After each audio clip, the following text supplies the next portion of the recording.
Hey ladies and gents, and welcome back. So today we're resoling a bowling shoe. Yes, a pair of bowling shoes. So let me give you a quick rundown because I'm sure you guys are asking, why in the world would you even resole a pair of bowling shoes? It's the same thing we thought when the shoes showed up. So this pair of shoes showed up to us and the gentleman left a note saying, hey, this pair of Brunswick bowling shoes are about 20 years old. In early 2000s, I got into bowling, and after a few games, I was like, you know what, I'm done, I quit. So he put his bowling shoes up in the attic right next to the bowling ball, and that's where they have sat for the past 20 years. So he was upstairs cleaning out the attic, came across the bowling shoes and said, you know what, these shoes are expensive, and if I'm not gonna bowl in them, then I'm gonna make them into street shoes. So that's what he did. He sent them to us and said, hey guys, can you have some fun with these? Make them, make them fun. And I want to be able to use them every day. So that's what we're going to do. So let's go to it. All right, so these are obviously bowling shoes. And at one point, this gentleman must have had a felt put on here, because if you peel that off, we've got a Velcro, and then we've got a Velcro patch there. And then these are just completely different. So I don't know quite what was going on. He may have had this added at some point, but we're taking all of this off. Again, we're going to make these into everyday wearing shoes if he wants to. And so let's get at it. If my arm gets in the way or whatever, just let me know and move it.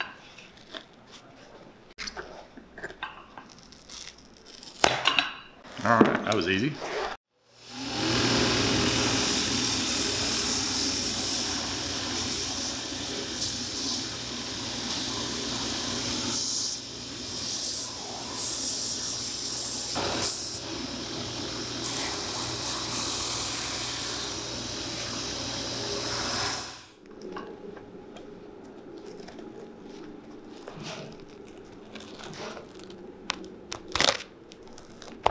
You know, when I first saw this shoe, I was like, the guy had told me he thought they looked Goodyear welted and in his letter, and I was like, you must be crazy, because a bowling shoe surely is not Goodyear welted.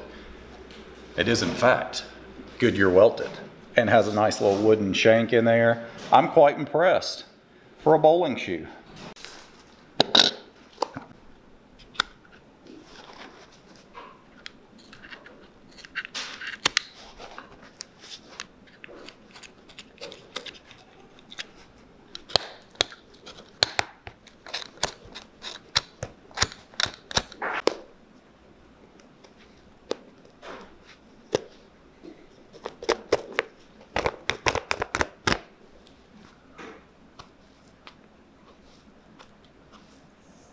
Okay, we've removed the old welts off of the shoes, and now we're going to have to put on new ones. But before I do that, I just want to take a quick second to tell you about today's video sponsor, which is Skillshare. Now, most of you guys know us as the two shoe cobblers, the guys that are repairing shoes and teaching you guys educational things about shoes and leather each and every week. But what a lot of you don't realize is that Heath and I are also business owners, in that we own Potter & Sons, we own Southern Polish. So there is a lot of extra learning that has to go on. A lot of this has been, on the job training. So as we've tried to grow our two businesses, we've had to learn social media, marketing, working with outside vendors. And a lot of that information that I have found helpful has been through Skillshare. Guys, Skillshare is an online learning community with thousands of inspiring classes for anyone who loves to learn and who wants to explore their creativity and even learn new skills. It's a great place to help you invest in yourself and your personal growth. There may be a lot of you out there who are maybe transitioning jobs at the moment, or maybe you're just looking to find a new skill, and Skillshare is a great place to go. There's literally thousands of classes to choose from with experts who are teaching these classes. They're people who have worked in these fields and know the information well. And again, that's what has helped us out so much. One of the classes that I have been taking recently, it's called Get It Made, Get It Sold, The Basics of Sourcing and Sales for Entrepreneurs by Jeff Staple. He's the founder of Staple Design, and this class has been great because it talks about the methods of selling, selling, promotional materials, price it first, make it later, working with vendors, all of the things that we really need to know in regards to our business and working with a lot of outside vendors, which we do on a daily basis. Another class that I've been taking is Social Media for the Creative Entrepreneur by Peggy Dean. Again, we do social media a lot between our businesses, and you know, it's one of those things we didn't know a whole lot about before we started our businesses, but as we've gotten going, you know, hearing a lot of tips by her has helped us out a lot. It's helped us to branch out and try new things, and it has been a source of information that has helped us out a lot. Ladies and gents, if you're looking to find a new skill, maybe grow in the job that you're currently in, or just find a new hobby, then definitely check out Skillshare today. And for the first 1,000 of our subscribers that click on the link in the description box below, you will get a 1-month free trial to Skillshare so you can start exploring your creativity today.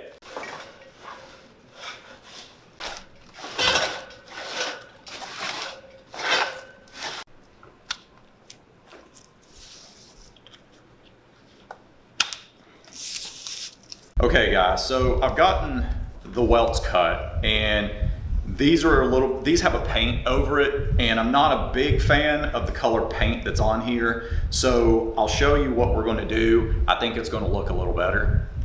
So as you can see, this is the welt that we're gonna end up using. It's a Goodyear welt, and it has this brownish paint. So I looked at it and I'm like, I don't know, I'm not a big fan of it. But this was a welt because I originally thought these were gonna be Blake welted. So I was gonna use this. And I love just the natural color of it. So I think we're gonna go with this, but I'm gonna have to sand this off, and that'll get it closer to this color.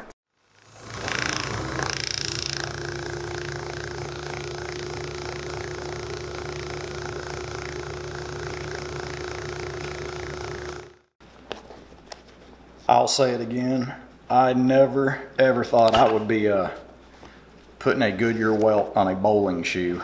I never thought I'd be doing a bowling shoe. So, you know, it's pretty cool. I guess, like I said, this thing's about 20 years old or so, and shoes were made a little better back then. But, you know, I guess if you're gonna be trying to bowl and get a good score, you don't want your sole blowing out on you. So, again, pretty impressed.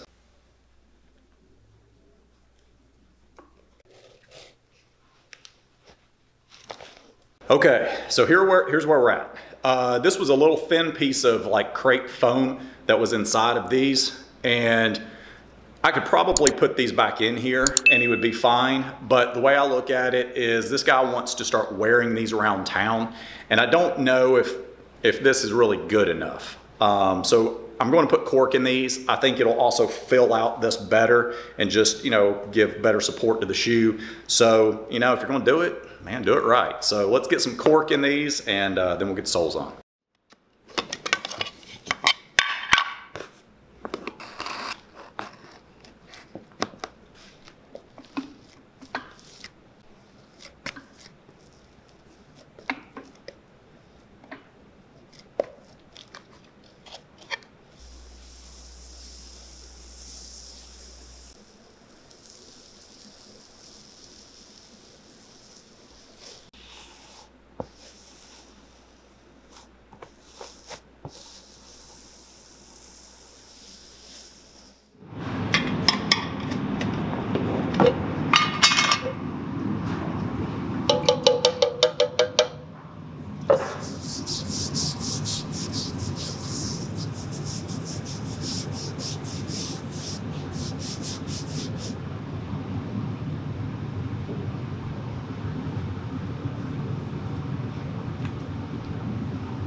So always forget that we have a lot of new people that watch our channel each week. So sometimes I just forget, and I feel like we do a lot of the same things. So I forget, and our team jumps on us to make sure we tell you guys what we're doing. So there's different ways to trench the leather, and you obviously want to trench the leather before you stitch it because you want the threads to sit down in the trench so you're not walking on them. And there's different ways to do it. We use the little tool here, that trenches that out. It's just very old school. It's the way things used to be done, before a lot of power stuff. But there's also a power, trencher that we use as well. But anyways, so just throwing that part out there.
Okay, the shoe is pretty much done, and I was debating on whether or not I should dye this color along the edge of the sole and the heel block. What do you guys think? Should I dye it? Should I leave it natural? Natural.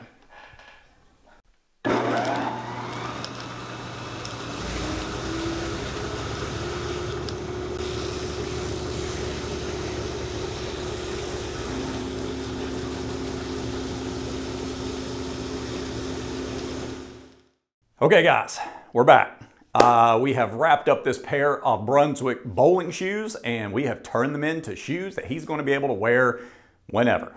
But as always, before we show you what we did, and I tell you what we did, do me one quick favor. Give us a big thumbs up if you enjoyed this video.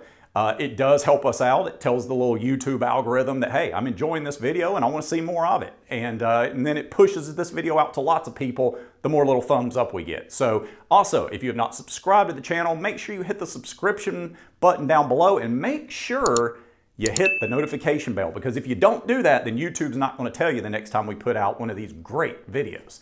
So anyways, let's get to the shoe. So again, this was a pair of Brunswick bowling shoes that was sent to us to turn into everyday wear shoes. Now, I was just as shocked as most of you guys are. Who knew? Who knew that bowling shoes had Goodyear welts on them? Not all of them, but this pair did. And I was shocked. And I gotta tell you, I thought I was gonna have to put just a cheap Blake welted, or a cheap Blake welt on there and just glue it on. And I came prepared. I was bringing that Blake welt over the table, and then when I got the soles taken off and it was a Goodyear welted shoe, I was like, man, wow. So it made my job a lot easier. But I wanted to, make it a little nicer, so I took off the original welt, which was just hard rubber, and I put on a leather welt. Now, I wanted to make this shoe look good. So what I wanted to do was I took our leather welt, I removed the top layer, and it gave kind of a, not only did it take the dark coloring off, but it made it a lighter color leather, but it also made it a nubuck, a suede nubuck feel to it. So all of a sudden, now it blended into the rest of that shoe, which was pretty much nubuck suede mixture. So now it kind of blended in.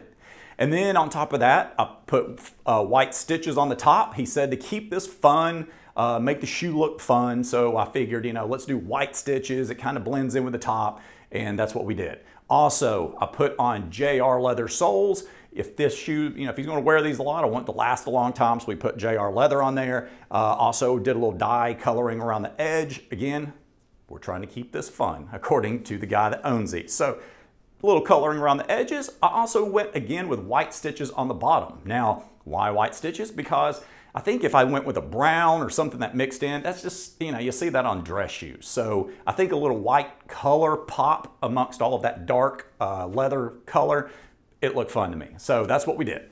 I also decided to keep the overall look of the heel block and the top lift. I didn't want a dress shoe look to this. I wanted to keep it the same look from the side as a bowling shoe. And remember, that original bowling shoe had a slight diagonal heel to it, and that's what we did with this one. So, that's pretty much it. I went and just kept it neutral. I think the shoe came out looking good. If you liked it, leave a comment down below. I'd love to hear if you thought the shoe turned out nice. If you didn't, then just don't comment, that too. But anyways, I enjoyed it. Really, when these shoes came in, at first, Heath and I were like, I don't know what to do with this. It's a bowling shoe. It's our first bowling shoe. But it wound up being easier than I thought. It was fun, and hopefully this gentleman likes his shoes. Okay, guys, one more quick thing before I let you go. If you want to send your shoes to us for repair, or if you were looking for any leather products or products for your shoes, shoe care, whatever, check us out at potterandsons.com. I will also put the direct link to our website down in the drop box below. So check us out.